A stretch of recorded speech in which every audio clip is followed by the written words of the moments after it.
Hi hello viewers, welcome back to my channel. ಇವತ್ತಿನ ವಿಡಿಯೋದಲ್ಲಿ ನಾವು ಈ ಮೇಕೆ ತಲೆ ಮಾಂಸನ ಯಾವ ರೀತಿ ನಾವು ತುಂಬಾ ರುಚಿಯಾಗಿ ಯಾವ ರೀತಿ ಮಾಡೋದು ಅನ್ನೋದನ್ನು ನೋಡೋಣ. ಇದು ಮುದ್ದೆಗೆ ಅಂತಾನೆ ಅಲ್ಲ, ಅನ್ನ ಹಾಗೆ ಚಪಾತಿ, ಪರೋಟ, ಇಡ್ಲಿ, ದೋಸೆಗೂ ಅಂತೂ ಹೇಳಿ ಮಾಡಿಸಿದ ಸಾರು ಅನ್ಬೋದು. ತುಂಬಾ ರುಚಿಯಾಗಿ ಆಗುತ್ತೆ, ಹಾಗೆ ಆರೋಗ್ಯಕ್ಕೂ ತುಂಬಾ ಒಳ್ಳೆಯದು. ಇದನ್ನು ನಾನು ಒಂದು ಸ್ವಲ್ಪ ಅರಿಶಿನ ಉಪ್ಪನ್ನು ಹಾಕಿ ಚೆನ್ನಾಗಿ ವಾಶ್ ಮಾಡಿ ಇಟ್ಕೊಂಡಿದ್ದೀನಿ. ಒಂದು 4-5 ಸಲ ಇದನ್ನು ಚೆನ್ನಾಗಿ ವಾಶ್ ಮಾಡ್ಕೋಬೇಕು. ಬನ್ನಿ ಯಾವ ರೀತಿ ಮಾಡೋದು ಅನ್ನೋದನ್ನು ನೋಡೋಣ. ಫಸ್ಟ್ ನಾನಿಲ್ಲಿ ಈ ಮೇಕೆ ತಲೆ ಮಾಂಸ ಮಟನ್ನ ನಾನು ಒಂದು ಕುಕ್ಕರ್ಗೆ ಹಾಕ್ಕೊಂಡಿದ್ದೀನಿ. ಇದಕ್ಕೆ ಒಂದು ಸ್ವಲ್ಪ ಅರಿಶಿನ ಹಾಗೆ ರುಚಿಗೆ ತಕ್ಕಷ್ಟು ಉಪ್ಪನ್ನು ಹಾಕಿ ಚೆನ್ನಾಗಿ ಮಿಕ್ಸ್ ಮಾಡಿ ಇದನ್ನು ಮೀಡಿಯಮ್ ಫ್ಲೇಮಲ್ಲಿ ನಾವು 4-5 ವಿಸಲ್ ಬರೋವರೆಗೂ ಚೆನ್ನಾಗಿ ಇದನ್ನು ಬೇಯಿಸ್ಕೋಬೇಕು.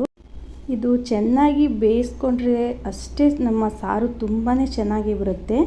ಇದು ಚೆನ್ನಾಗಿ ಬೇಯಿಸ್ಕೋಬೇಕಪ್ಪ ಅಂತಂದರೆ ಕುಕ್ಕರ್ನಲ್ಲಿ ಒಂದು 4-5 ವಿಸಲ್ಲು ಮೀಡಿಯಮ್ ಫ್ಲೇಮಲ್ಲಿ ನಾವು ಇದನ್ನು ಬೇಯಿಸ್ಕೋಬೇಕು. ಇದು ಬೇಯೋವರೆಗೂ ನಾವು ಇವಾಗ ಅದರ ಮಸಾಲೆನ ನಾನು ರೆಡಿ ಮಾಡ್ಕೊತಾ ಇದ್ದೀನಿ.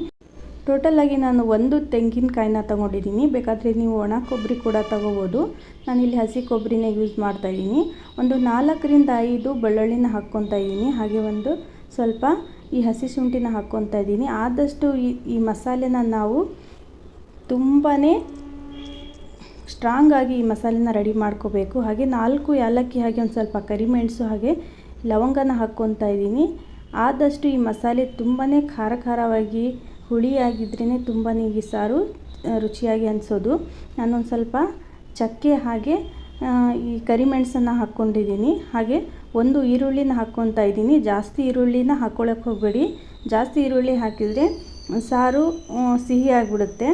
ಹಾಗೆ ಒಂದು ಸ್ವಲ್ಪ ಕೊತ್ತಂಬರಿ ಸೊಪ್ಪನ್ನು ಹಾಕ್ಕೊತಾ ಇದ್ದೀನಿ. ಆದಷ್ಟು ಇದನ್ನು ನಾವು ಸಣ್ಣದಾಗಿ ಮಿಕ್ಸಿ ಜಾರಿಗೆ ಹಾಕ್ಕೊಂಡು ನಾನು ಇದನ್ನು ರೆಡಿ ಮಾಡ್ಕೊತಾ ಇದ್ದೀನಿ. ವಿಡಿಯೋ ಸ್ಕಿಪ್ ಮಾಡಿದ್ರೆ ಪೂರ್ತಿಯಾಗಿ ವಿಡಿಯೋ ನೋಡಿ. ತುಂಬಾ ರುಚಿಯಾದಂಥ ಸಾರು ಯಾವ ರೀತಿ ಮಾಡೋದು ಅನ್ನೋದನ್ನು ಗೊತ್ತಾಗುತ್ತೆ. ನಾನು ಒಂದು ಮೀಡಿಯಮ್ ಸೈಜಲ್ಲಿ ಒಂದು 6-7 ಟೊಮ್ಯಾಟೊನ ತೊಗೊಂಡಿದ್ದೀನಿ. ಇದನ್ನು ಕೂಡ ಅಷ್ಟೇ ನಾವು ಸಣ್ಣದಾಗಿ ಪೇಸ್ಟ್ನ ರೆಡಿ ಮಾಡ್ಕೋಬೇಕು. ಈ ರೀತಿ ಇದನ್ನು ಕೂಡ ನಾನು ಮಸಾಲೆನ ರೆಡಿ ಮಾಡ್ಕೊಂಡು ನಾನು ಇಟ್ಕೊಂಡಿದ್ದೀನಿ. ಹಾಗೆ ಬನ್ನಿ ಇವಾಗ ಒಂದು 4-5 ವಿಸಲ್ ಆದಮೇಲೆ ನೋಡಿ ಯಾವ ರೀತಿ ಮಟನ್ ಯಾವ ರೀತಿ ರೆಡಿ ಆಗಿದೆ ಅಂತ. ಈ ರೀತಿ ಚೆನ್ನಾಗಿ ಅಂಟಾಗಿ ಬಂದ್ರೇ ಈ ಮಟನ್ನು ಚೆನ್ನಾಗಿ ಬೆಂದಿದೆ ಅಂತ ಅರ್ಥ.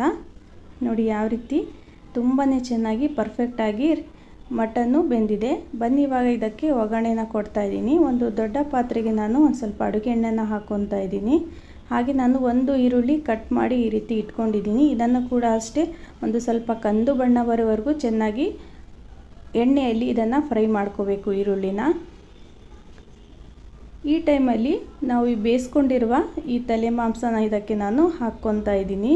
ಇದು ಕಂದು ಬಣ್ಣ ಬಂದಮೇಲೆ ಇದನ್ನು ಹಾಕ್ಕೊಳ್ಳೋಣ. ಜಾಸ್ತಿ ಈರುಳ್ಳಿನ ಸುಡೋಕ್ಕೆ ಹೋಗಬೇಡಿ, ಇಲ್ಲಾಂದರೆ ಕಹಿಯಾಗಿ ಬರುತ್ತೆ ಈರುಳ್ಳಿ.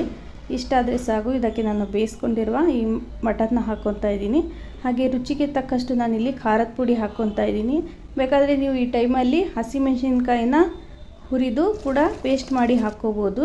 ಹಾಗೆ ಒಂದು ಸ್ವಲ್ಪ ಮೆಂತ್ಯ ಸೊಪ್ಪು ಕೂಡ ಹಾಕ್ಕೊತಾ ಇದ್ದೀನಿ. ಬೇಕಾದರೆ ನೀವು ಪಾಲಕ್ ಸೊಪ್ಪು ಕೂಡ ಹಾಕ್ಕೊಂಡ್ರೆ ಇನ್ನೂ ಚೆನ್ನಾಗಿ. ನಾನು ಒಂದು ಅರ್ಧ ಕಟ್ ಆಗುವಷ್ಟು ಮೆಂತ್ಯ ಸೊಪ್ಪನ್ನ ಹಾಗೆ ಈ ಟೊಮೆಟೊ ಪೇಸ್ಟ್ನ ಹಾಕಿ ಚೆನ್ನಾಗಿ ಮಿಕ್ಸ್ ಮಾಡ್ಕೊಂಡಿದ್ದೀನಿ. ಹಾಗೆ ಇವಾಗ ಈ ಕೊಬ್ಬರಿ ಮಸಾಲೆನ ಕೂಡ ನಾನು ಇದಕ್ಕೆ ಸೇರಿಸ್ಕೊಂಡು ಚೆನ್ನಾಗಿ ಮಿಕ್ಸ್ ಮಾಡ್ಕೊತಾ ಇದ್ದೀನಿ. ಈ ರೀತಿ ಚೆನ್ನಾಗಿ ಮಿಕ್ಸ್ ಮಾಡಿದ ಮೇಲೆ ಸ್ವಲ್ಪ ಹೊತ್ತು ಮುಚ್ಚಳನ ಮುಚ್ಚಿ ಇದನ್ನು ಬೇಯಿಸೋಕೆ ಇಟ್ಕೊತಾ ಇದ್ದೀನಿ. ಹಾಗೆ ಯಾರೆಲ್ಲ ವಿಡಿಯೋ ನೋಡ್ತಾ ಇದ್ದೀರಾ ಪ್ಲೀಸ್ ಒಂದು ವಿಡಿಯೋಗೆ ಲೈಕ್ ಕೊಡೋದನ್ನು ಮರಿಬೇಡಿ. ಹಾಗೆ ಶೇರ್ ಮಾಡೋದನ್ನು ಕೂಡ ಮರಿಬೇಡಿ.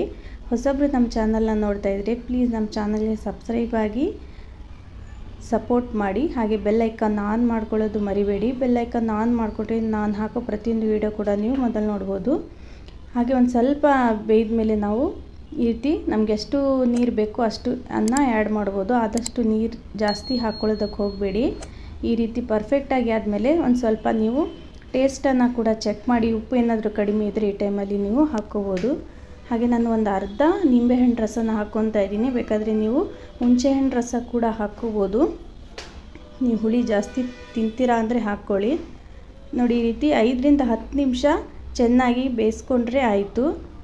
ತುಂಬಾ ರುಚಿಯಾದಂತಹ ದೋಸೆಗೆ ಅಂತೂ ಪರ್ಫೆಕ್ಟ್ ಅನ್ಬೋದು. ಈ ಸಾರು ಅಷ್ಟು ಚೆನ್ನಾಗಿ ಟೇಸ್ಟಿಯಾಗಿ ಬರುತ್ತೆ. ಒಮ್ಮೆ ಟ್ರೈ ಮಾಡಿ ನೋಡಿ ಯಾವ ರೀತಿ ಅನ್ನಿಸ್ತು ಅನ್ನೋದನ್ನು ಕಾಮೆಂಟ್ ಬಾಕ್ಸಲ್ಲಿ ಹಾಕೋದನ್ನು ಮರಿಬೇಡಿ. ನಾನು ಮತ್ತೆ ಮುಂದೆ ಹೊಸ ವಿಡಿಯೋದೊಂದಿಗೆ ಭೇಟಿ ಆಗ್ತೀನಿ. ವಿಡಿಯೋ ನೋಡಿದ್ದಕ್ಕಾಗಿ ಧನ್ಯವಾದಗಳು.